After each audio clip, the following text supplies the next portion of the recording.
ফুলশয্যার রাতে খুন হচ্ছে একের পর এক নববধূ।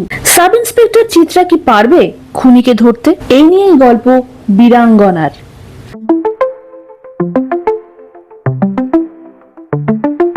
গল্পের শুরুতে আমরা দেখি এক নববিবাহিত পুরুষ ফুলশয্যার ঘরে ঢুকে দেখে তার সদ্য বিবাহিত স্ত্রী মৃত অবস্থায় খাটে বসে আছে। তার চোখ থেকে বেরিয়ে এসেছে রক্ত। এরপরেই আমাদের সঙ্গে ইন্ট্রোডিউস করানো হয় সাব ইন্সপেক্টর চিত্রা বোসের। চিত্রা খুবই এফিশিয়েন্ট একজন পুলিশ অফিসার। সে চায় কেস সলভ করতে, তার সে পটেনশিয়ালও আছে, কিন্তু তার সিনিয়রের কাছ থেকে বারবার অপমানিত হতে হয় তাকে। সে মাঝে মাঝেই হারিয়ে যায় তার কল্পনার তদন্তে বা অতীতে। তাদের কাছে যখন প্রথম কেস আসে, চিত্রার সিনিয়র বড়াল এক বাক্যেই সেটা সুইসাইড কেস হিসেবে চালিয়ে দিতে চান। কারণ হিসেবে বলেন, এটা যেহেতু মেয়েটির দ্বিতীয় বিয়ে ছিল, তাই সে লজ্জায় বিষ খেয়েছে। চিত্রার সন্দেহ হওয়াতে সে নিজের মতো করে কিছু প্রশ্ন ভিকটিমের বাড়ির লোকজনকে জিজ্ঞেস করাতে বড়াল তাকে আবার অপমানিত করে, এমনকি তার মা যে তার বাবাকে ছেড়ে দ্বিতীয় বিয়ে করেছিলেন সেই প্রসঙ্গ তুলেও তাকে অপমান করেন। এরপর আমরা দেখি আরেকটি ছেলেকে, যার নাম চিরায়ু তালুকদার। তার একটি নার্সারি আছে। মানুষ তাকে তার স্বভাবের জন্য পছন্দ করে। তার বাড়িওয়ালা তাকে খুব স্নেহ করেন এবং বাড়িওয়ালি মাঝে মধ্যেই তার জন্য খাবার বানিয়ে দেন, যদিও তিনি কখনো সামনে আসেন না। এদিকে চিত্রা তার সন্দেহের কথা পুলিশ স্টেশনে বসে একজনকে বলছিল, যখন থানায় থাকা আরেক পুলিশ অফিসার সেটা শুনে নিয়ে আসল খুনিকে ফোন করে জানিয়ে দেয় যে চিত্রা এটাকে মার্ডার সন্দেহ করছে। আমরা এখানে বুঝতে পারি যে চিরায়ুই আসল মার্ডারার, যদিও তার খুনের কারণ ও পদ্ধতি আমরা বুঝতে পারি না। চিত্রার সেদিন অ্যানিভার্সারি থাকায় সে বাড়ি যায় এবং সেখানেও শাশুড়ির কাছ থেকে গঞ্জনা শুনতে হয় তাকে, কারণ তার চাকরির জন্য তাকে রাত করে ফিরতে হয়েছে। সে যখন এই কেসটার কথা বলে, তখন তাদের বাড়ির মেয়ের জানায় যে মাস 7 আগে তাদের ওখানেও ঠিক এরকমই একটা সুইসাইডের ঘটনা ঘটে, যেখানে ফুলশয্যার রাতে সে সুইসাইড করে, আর ঘটনাচক্রে সেই মেয়েটিরও সেটি দ্বিতীয় বিয়েই ছিল। এদিকে চিরায়ু চিত্রাকে নিরস্ত্র করতে খবরের কাগজে খবর ছাপিয়ে দেয় যে চিত্রা কি একটা সুইসাইডকে মার্ডার বলে সন্দেহ করছে। ফলে বড়াল পুলিশ কমিশনারকে বলিয়ে চিত্রাকে সাসপেন্ড করিয়ে দেন। কিন্তু সেদিন রাতেই কমিশনার বড়ালকে নিয়ে চিত্রার বাড়িতে আসেন এবং তাকে গাড়িতে বসিয়ে জিজ্ঞেস করেন তার থিওরিটা ঠিক কি ছিল। সে জানায় যে 7 মাস আগে বাসাপুরে ঠিক এই রকমই একটি সুইসাইডের ঘটনা ঘটেছিল। সেই মেয়েটিরও সেটা দ্বিতীয় বিয়ে ছিল। তাই চিত্রার ধারণা যে এগুলো আত্মহত্যা নয়, খুন। কেউ এদের বাধ্য করেছে বিষ খেতে, এবং এই ধরনের ঘটনা আরো ঘটবে। বলতে বলতেই তাদের গাড়ি একটি বিয়ে বাড়িতে এসে ঢোকে। কমিশনার চিত্রাকে জানান যে সে ঠিক ছিল, কারণ সত্যি এরকম ঘটনা আবারও ঘটেছে। এক্ষেত্রেও ভিকটিমের এটা দ্বিতীয় বিয়ে ছিল এবং তার একজন সন্তানও ছিল। আর এরপরেই ঘটে আরো একটা একই রকমের ঘটনা। এক্ষেত্রে ভিকটিম তানিয়া বিষের জ্বালায় দোতলা থেকে সোজা সুইমিং পুলে পড়ে যায় এবং সেখানেই তার মৃত্যু হয়। আর এটা ঘটে তার নিজের মেয়ের চোখের সামনে। কমিশনার এবার একটা স্পেশাল টিম তৈরি করেন, যাতে ছিলেন এসিপি ধীরাজ সিং, তার 2 জন অ্যাসিস্ট্যান্ট, যার মধ্যে একজন ছিলেন ফরেন্সিকের, আর এদের সঙ্গে তিনি চিত্রাকেও ইনক্লুড করেন। ধীরাজ প্রথমে চিত্রাকে খুবই আন্ডার এস্টিমেট করেন এবং তাকে অপমানও করেন, কিন্তু চিত্রা তার রিসার্চ এবং প্ল্যানিং পরিষ্কারভাবে জানালে তিনি একটু নরম হন। চিত্রা বলে যে কটা খুন হয়েছে তাদের সবার একটাই মিল, যে তারা সেকেন্ড ম্যারেজ করেছিল এবং তাদের সবারই আগের পক্ষের সন্তান রয়েছে। তাই তাদের সম্ভাব্য একটা ভিকটিম লিস্ট তৈরি করতে হবে, যেখানে থাকবে সেই সব মেয়েদের নাম যাদের দ্বিতীয় বিয়ে হতে চলেছে এবং যাদের অলরেডি বাচ্চা আছে। আর তাদের কাজ হবে এদের প্রোটেকশন দেওয়া এবং অবশ্যই খুনিকে ধরা। অনেক খোঁজ খবর করে সামনের বিয়ের ডেটে এরকম একজনের খোঁজ পাওয়া যায়। এর একটি ছোট মেয়েও ছিল। আর ওদিকে আমরা দেখি চিরায়ুকে স্বগতোক্তি করতে, যেখানে সে নিজেই বলে যে যেসব মায়েরা তাদের ছেলে মেয়েদের অবহেলা করে দ্বিতীয়বার বিয়ের পিঁড়িতে বসবে, তাদের বেঁচে থাকার কোনো অধিকার নেই, কারণ মায়েরা বাচ্চাদের ছেড়ে নিজের সুখের কথা ভাবতে পারে না। এইসব মায়েদের সে নিজেই শেষ করবে। চিরায়ুর ছোটবেলাটা বেশ ডিস্টার্ব ছিল। তার মা, তার বাবা আর 2 ছেলেকে ছেড়ে চলে যায় ও পরে দ্বিতীয়বার বিয়ে করে। তার বাবা নিজের স্ত্রীকে আটকানোর চেষ্টা সত্ত্বেও সে শোনে না। ফলে একদিন তাদের বাবা তাদের পায়ে সে বিষ মিশিয়ে দেয়। এতে চিরায়ুর বাবা ও দাদা দুজনেই মারা যায়। চিরায়ু কোনো ক্রমে বেঁচে যায়, কিন্তু সে প্রচন্ড ট্রমার মধ্যে দিয়ে যায়। আর তার থেকেই তার মধ্যে জন্ম নেয় মেয়েদের প্রতি ক্ষোভ, বিশেষ করে যেই মায়েরা দ্বিতীয়বার বিয়ে করতে যায়। তাই সে ঠিক করে এইসব মায়েদের সে নিজেই খুঁজে শাস্তি দেবে। এই সমস্ত কেসগুলোর ফুলের দায়িত্ব সে নিজেই নেয়। সেই মতো আরেকটি বিয়ের ফুলের দায়িত্বও সে নেয়। যখন সে কাজ করে তখন শুনতে পায় হবু কনের ছোট মেয়ে এসে তার মাকে জিজ্ঞেস করে যে বিয়ের পর তার মা তাকে একই রকম ভালোবাসবে কিনা।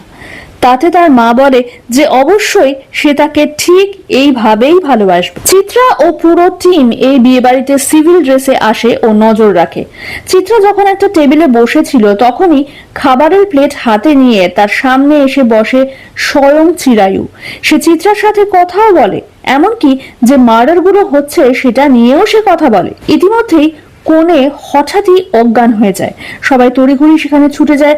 দেখা যায় তখনও তার পালস আছে। চিত্রা তার চোখে মুখে জলের ছিটা দিলে সে উঠে বসে এবং বলে যে সকাল থেকে না খেয়ে থাকায় মাথাটা একটু ঘুরে গেছিল। হঠাৎই চিরায়ু সেখানে আসে এবং বলে, ম্যাডাম কিছু করুন, সবাই তো ভয় পেয়ে যাচ্ছে। চিত্রা শেষ হওয়া খুনের ভিকটিম তানিয়ার বাড়িতে যায় এবং সেখান থেকে তানিয়া যে অনাথ আশ্রমে কাজ করত তার ফোন নাম্বার নিয়ে আসে। এদিকে চিরায়ু তাকে ফলো করতে থাকে। এরপর সে আসে তানিয়ার এক্স হাজবেন্ডের বাড়িতে। সেই লোকটি ছিল মাতাল। সে জানায় যে সে চাকরি হারানোর পর তানিয়ার টাকায় নেশা করত, তাই সে তাকে ছেড়ে চলে যায়। এও বলে যে তানিয়া যদি সুইসাইড না করত তাহলে সেই তাকে মেরে ফেলতো। এদিকে সেই অনাথ আশ্রম থেকে চিত্রার কাছে ফোন আসে। সেখান থেকে জানানো হয় যে তানিয়া সব বাচ্চাদেরই খুব প্রিয় ছিল, বিশেষ করে একটি ছেলে তো তার নিজের ভাইয়ের মতন ছিল। চিত্রা তাদের সেই ছেলেটির নাম ঠিকানা পাঠাতে বলে। পুলিশের পাঠানো গাড়িতে পেট্রোলিং করতে বেরোয়। সেখানে হঠাৎই সে বলে ওঠে যে তারা শুধুই হিন্দু বিয়ের খোঁজ করছে, অন্য ধর্মেও তো এরকম কেস হতে পারে। এবং ঠিক তাই হয়। একটি খ্রিস্টান বিয়েতে বিয়ের সময় ব্রাইড হঠাৎ করে পড়ে যায় এবং তার মৃত্যু হয় সেখানেই। চোখ থেকে বেরিয়ে আসে রক্ত। সেখানে উপস্থিত ছিল চিরায়ু। পরে সে বাইরে কিছু পায়রাদের দানা খাওয়াচ্ছিল। চিত্রারা যখন সেখানে এসে পৌঁছায় তখন দেখে সেই পায়রাগুলো মরে পড়ে আছে। সেখান থেকে সব খাবার দাবার টেস্টের জন্য পাঠানো হয়। ধীরাজকে খুবই ডিস্টার্ব লাগে, যেহেতু তারা এই ব্রাইডকে বাঁচাতে পারলো না। মৃত পায়রাগুলোর শরীর থেকে যে বিষ উদ্ধার হয়, ভিকটিমদের পোস্টমর্টমের পরেও সেই একই বিষ পাওয়া যায়। এই বিষ অর্গানিক পদ্ধতিতে তৈরি করা হতো। ধীরাজ যখন প্রথম ভিকটিমের পোস্টমর্টমের কথা জিজ্ঞেস করে তখন চিত্রা জানায় যে সেটার পোস্টমর্টম করা হয়নি। তখনই তার জন্য দায়ী বড়ালকে আনা হয়। ধীরাজ তাকে চূড়ান্ত অপমান করে, এমনকি চিত্রাকে দিয়ে তার প্যান্ট খোলানোর কথাও বলে। আর তখনই চিত্রার ফোন বেজে ওঠে। সে ইনফরমেশন পায় অনাথ আশ্রমের যেই ছেলেটিকে তানিয়া ভাইয়ের মতন ভালোবাসতো সেই ছেলেটির নাম চিরায়ু তালুকদার। চিত্রা তার টিমকে নিয়ে চিরায়ুর বাড়িতে গিয়ে খানা তল্লাশি করে, কিন্তু সেখানে কিছুই পাওয়া যায় না। আর এর মধ্যেই সেখানে আসেন বাড়িওয়ালা। তিনি সার্চ ওয়ারেন্ট ছাড়া চিত্রাদের চিরায়ুর ঘর সার্চ করতে দেবেন না বলেন। ফলে তাদের সেখান থেকে বেরিয়ে আসতে হয়। চিত্রা বাড়িওয়ালার বাড়ির কাছে গিয়ে বলে যে কিছু জানতে পারলে যেন তিনি তাকে ফোন করেন। আর এর মধ্যেই সে খেয়াল করে এক ভদ্রমহিলা দোতলার ব্যালকনি থেকে তাকে দেখছে। সে তাকাতেই তিনি সরে যান। এদিকে চিরায়ু পাঁচিল টপকে ভেতরের দরজা দিয়ে যখন ঢোকে তখন দেখে যে তার ঘর তছনছ করা হয়েছে। তখন সে প্রতিশোধ নেওয়ার প্ল্যান করে। চিত্রা তার হাজবেন্ডের সাথে মুভি দেখতে আসে। চিত্রা লিফটে উঠতে থাকে আর তার হাজবেন্ড বলে যে সে গাড়ি পার্ক করে আসছে। এমন সময় হঠাৎই একজন মাস্ক পরা লোক তার উপর হামলা করে। চিত্রাও কিছু একটা বুঝে সেখানে চলে আসে। তার সাথে ওই লোকটি অর্থাৎ চিরায়ুর হাতাহাতি হয় আর তারপর সে পালাতে থাকে। চিত্রা তার পেছনে ধাওয়া করে, কিন্তু সে একটা ব্রিজের ওপর থেকে ঝাঁপ দিয়ে একটা ট্রাকের ওপর পড়ে পালিয়ে যায়। চিত্রা তার অসুস্থ স্বামীর পাশে থাকে। এদিকে ধীরাজ বারবার তাকে কল করছিল। তখন বাড়ির মা কাকিমারাই বলেন তাকে যেতে, যাতে সে তার স্বামীর গায়ে যে হাত দিয়েছে তাকে উপযুক্ত শিক্ষা দিতে পারে। ধীরাজ চিরায়ুর অতীতের ব্যাপারে খোঁজ নিয়ে জানতে পারে তার মাও তার বাবাকে ছেড়ে চলে গেছিল। কটা বিয়েতে একটাই কমন ফ্যাক্টর ছিল, আর তা হলো এই সবকটা বিয়ে বাড়িতে ফুলের ডেকোরেশনের দায়িত্ব দেওয়া হয়েছিল গোল্ডেন পেটেলস নামে এক সংস্থাকে, যার কর্ণধারের নাম চিরায়ু তালুকদার। ধীরাজ তাদের বলে চিরায়ুকে তুলে আনতে। তারা যেতেই যাচ্ছিল যখন চিরায়ু নিজেই এসে হাজির হয় পুলিশ হেডকোয়ার্টার্সে। তাকে যখন ধীরাজ জিজ্ঞাসাবাদ করে তখন সে হাসি মুখেই উত্তর দিতে থাকে, কিন্তু তাতে তার ক্রাইম সম্বন্ধে কিছুই জানা যায় না। উল্টে সে অভিযোগ করে যে বিনা ওয়ারেন্টে তার ঘর তছনছ করা হলো কেন। কিন্তু চিত্রা যখন এসে তাকে চার্জ করা শুরু করে তখন সে অস্বস্তিতে পড়ে যায়। চিত্রা তাকে বারবার তার ফ্যামিলির কথা, তার অতীতের কথা জানতে চেয়ে চাপ দিতে থাকে। সে বেশ দমে যায়, আর কোনো কথার উত্তর দিতে চায় না। ধীরাজরা তাকে একটা ব্রেক দিয়ে সবাই বাইরে থেকে কিছুক্ষণ তাকে অবজার্ভ করে। ধীরাজ বলে যে চিরায়ু জানে যে পুলিশের কাছে তার এগেইনস্টে কোনো প্রমাণ নেই, তাই সে এত কনফিডেন্টলি এখানে এসেছে। শুধু চিত্রাকে দেখে একটু ঘাবড়ে যাচ্ছে, তাই ধীরাজ চিত্রাকেই পাঠায় জেরা করার জন্য। এবার চিত্রা একটু অন্য ফর্মুলা অ্যাপ্লাই করে। সে নিজেও জানায় যে তার মাও তাদের ছেড়ে চলে গেছিল এবং কিছু সময়ের জন্য সে চিরায়ুর তালে তাল মেলাতে থাকে ও তাকে এই বিষয়ে উত্তেজিত করতে থাকে।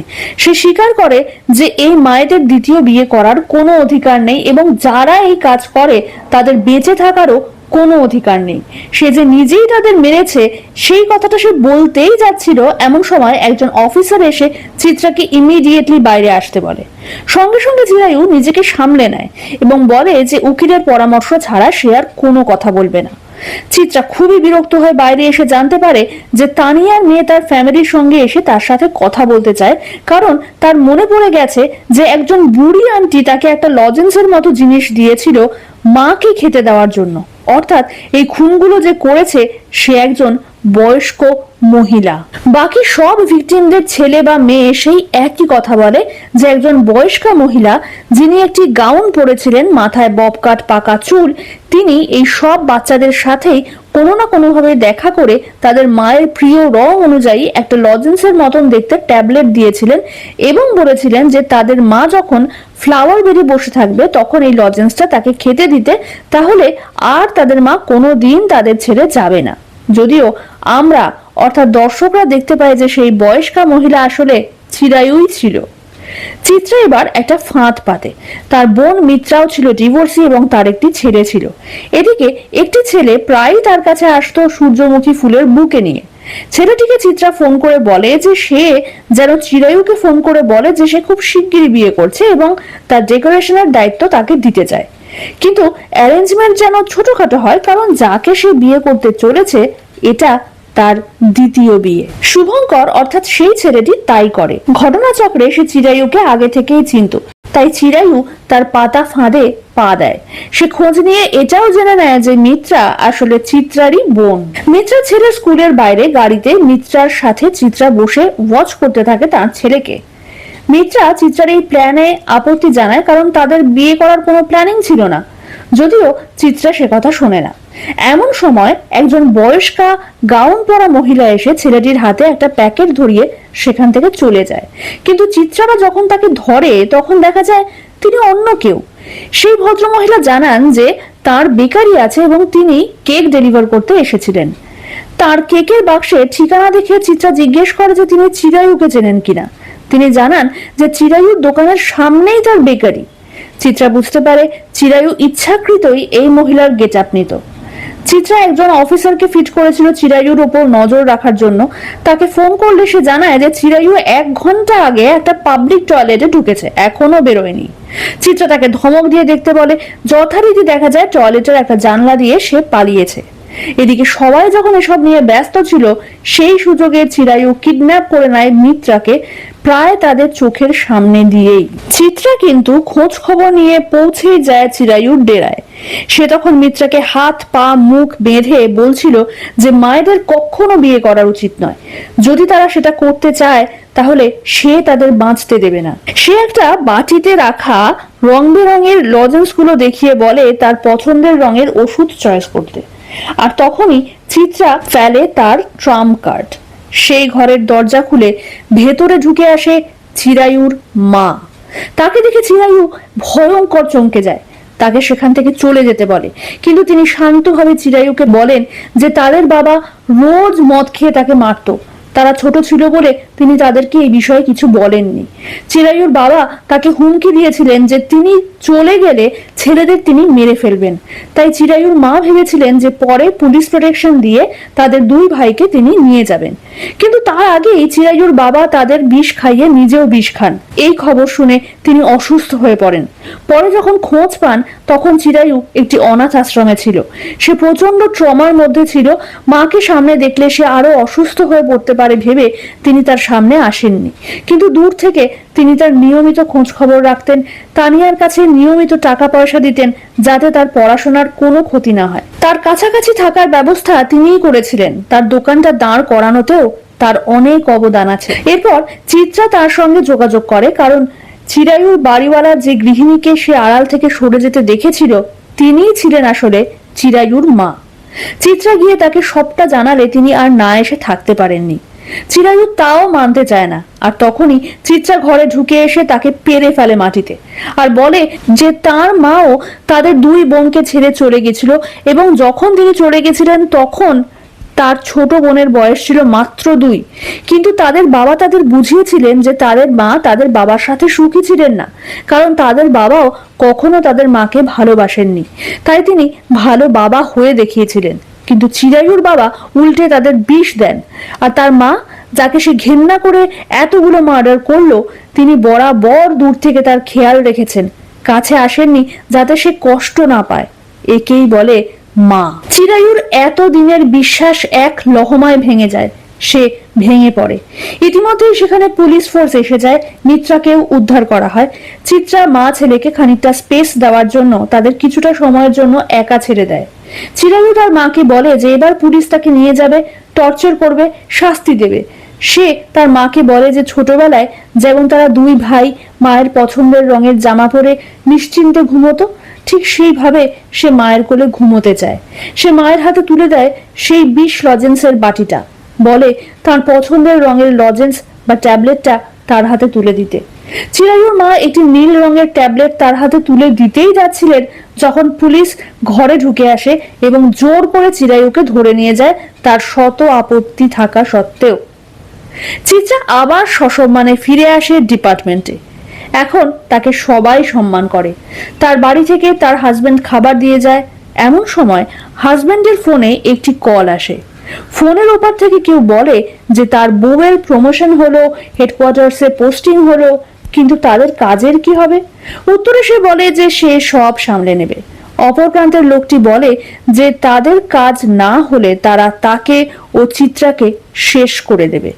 উত্তরে সে আবারও বলে যে সে সবটা সামলে নেবে।